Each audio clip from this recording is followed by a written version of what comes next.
Hello friend, কি খবৰ? Welcome to my channel. আজি মই আপোনালোকৰ মাজলৈ এটা ইম্পৰ্টেণ্ট ভিডিঅ' লৈছোঁ। আজিৰ ভিডিঅ'টোত মই আপোনালোকক জনাম যিসকল কেণ্ডিডেটে নিজৰ কেৰিয়াৰ এজ এ ফাৰ্মাচিষ্ট বা ফাৰ্মাচী লাইনত কৰিব বিচাৰে সিহঁতৰ কাৰণে এটা বহুত ভাল খবৰ লৈ আহিছোঁ। কাৰণ অলৰেডি আমাৰ আণ্ডাৰ গভৰ্ণমেণ্টত যি b.pharm বেচেলাৰ অফ ফাৰ্মাচিষ্টৰ প্ৰেক্টিছৰ কোৰ্ছ অনলাইনৰ ফৰ্ম অলৰেডি চলি আছে, যিটো আমাৰ 22 তাৰিখৰ পৰা ষ্টাৰ্ট হৈছে আৰু এইটো 20 জুলাইলৈকে আপোনালোকৰ চলি থাকিব। চ' কেনেকৈ কৰিব লাগিব এপ্লাই, কিমানটা সিট কেপাচিটি আছে আৰু ক'ত ওলাইছে আৰু ইয়াৰ কিমান খৰচ কৰিব, এলিজিবল ক্ৰাইটেৰিয়া, লগতে কোনে কোনে এপ্লাই কৰিব পাৰিব, সকলোখিনি ডিটেইলছ মই এইটো ভিডিঅ'ত আপোনালোকক জনাম। চ' ভিডিঅ'টো অকণো স্কিপ নকৰাকৈ ফাৰ্ষ্টৰ পৰা লাষ্টলৈ চাব। আৰু যোনে মোৰ চেনেলত নতুন আহিছে প্লিজ চেনেলটো ছাবস্ক্ৰাইব কৰি দিব।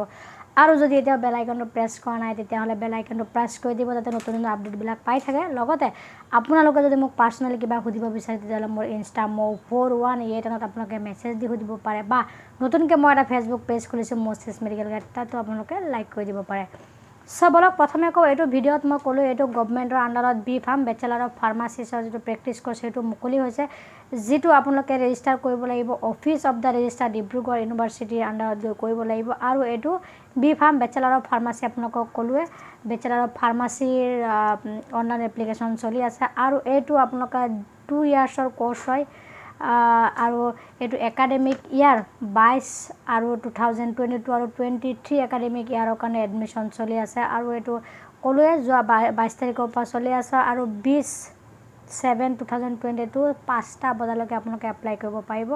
চ' এতিয়া ইয়াৰ কোৱালিফিকেশ্যনখিনি আপোনালোকক কওঁ। ইয়াৰ কোৱালিফিকেশ্যন হৈছে আপোনালোকে d.pharm ডিপ্ল'মা ইন ফাৰ্মাচিষ্ট পাছ হোৱাটো কম্পালচৰি, আপোনালোকে d.pharm পাছ কৰা হ'ব লাগিব। লগতে আপোনালোকে d.pharm পাছ যিটো ইনষ্টিটিউটৰ পৰা কৰিছে সেইটো আমাৰ ইণ্ডিয়ান ফাৰ্মাচী কাউন্সিলে এপ্ৰুভ দিয়া ইনষ্টিটিউটৰ পৰা হ'ব লাগিব। লগতে আপুনি ৰেজিষ্টাৰ্ড ফাৰ্মাচিষ্ট হ'বই লাগিব।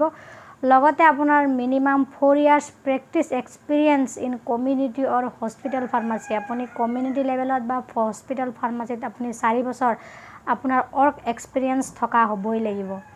এইখিনি হৈছে ইয়াৰ কোৱালিফিকেশ্যন ক্ৰাইটেৰিয়া। আৰু লগতে আপোনালোকে যেতিয়া এপ্লাই কৰিব আপোনালোকৰ সকলোখিনি ডকুমেণ্টৰ সৈতে আপোনালোকে যিটো ৰেজিষ্টাৰ্ড ফাৰ্মাচিষ্টৰ লাইচেঞ্চ থাকে ফাৰ্মাচীৰ সেইটো আপোনালোকে লগত এনক্ল'জড কৰি দিব লাগিব।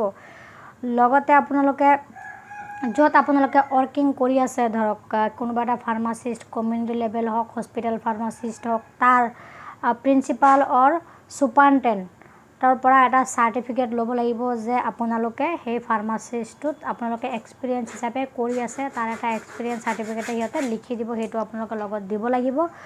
আৰু লগতে ন' অবজেকশ্যন চাৰ্টিফিকেট, যদি আপোনালোকে চাকৰি কৰি আছে তাৰ পৰা আপুনি যে পঢ়িব যাব তাৰ কাৰণে কোনো অবজেক্ট সিহঁতে কৰিব নোৱাৰিব, সেইটো অবজেকশ্যন চাৰ্টিফিকেট কয়, সেইটো আপোনালোকে ল'ব লাগিব জইণ্ট ডিৰেক্টৰৰ পৰা, বা আপোনালোকে যদি মেডিকেল কলেজ বা ক'ৰবাত কৰি আছে তাৰ প্ৰিন্সিপাল আৰু ছুপাৰিনটেণ্ডেণ্টৰ পৰা আপোনালোকে সেইখিনি ল'ব লাগিব।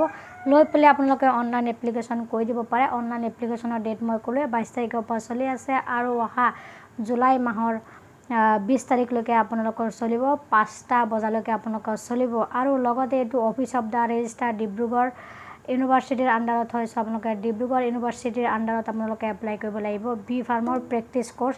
আপোনালোকে জানে বেচেলাৰ অফ ফাৰ্মাচিষ্টৰ আমাৰ 4 বছৰ কোৰ্ছ আছে, বাট এইটো অলৰেডি ধৰক d.pharm যিটো ডিপ্ল'মা সেইটো কৰাৰ পিছৰ কোৰ্ছ, ধৰক ফাৰ্মাচিষ্ট ওপৰত আপোনালোকে ডিগ্ৰী কোৰ্ছটো কৰিছে সেইটো হয় d.pharm। আগতে আপোনালোকে যদি d.pharm কৰিছে সেইটো ডিপ্ল'মা কোৰ্ছ হয়। চ' এইটো ডিগ্ৰী কোৰ্ছ কৰিব বিচৰাসকলেহে এপ্লাই কৰিব পাৰিব, এনে ফ্ৰেছাৰ কেণ্ডিডেটে ইয়াত এপ্লাই কৰিব নোৱাৰে। d.pharm কৰি থোৱা পঢ়ি অলৰেডি হৈ গ'ল সিহঁতেহে এপ্লাই কৰিব। লগতে আপোনালোকে ৰেজিষ্টাৰ্ড ফাৰ্মাচিষ্ট হ'বই লাগিব ক'লোঁ। লগতে 4 ইয়াৰ্ছ মিনিমাম এক্সপিৰিয়েঞ্চ থাকিব লাগিব, কমিউনিটি লেভেলৰ ফাৰ্মাচিষ্ট নহয়, হস্পিটেল ফাৰ্মাচিষ্ট আপোনালোকৰ ফাৰ্মাচীত থকা ৱৰ্কিং এক্সপিৰিয়েঞ্চ 4 বছৰ লাগিব।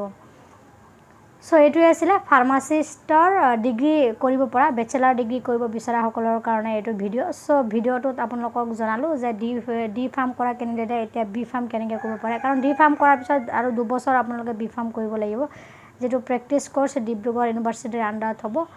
চ' তাত বেছি চিট কেপাচিটি নাই, চ' আপোনালোকে এপ্লাই কৰি দিয়ক।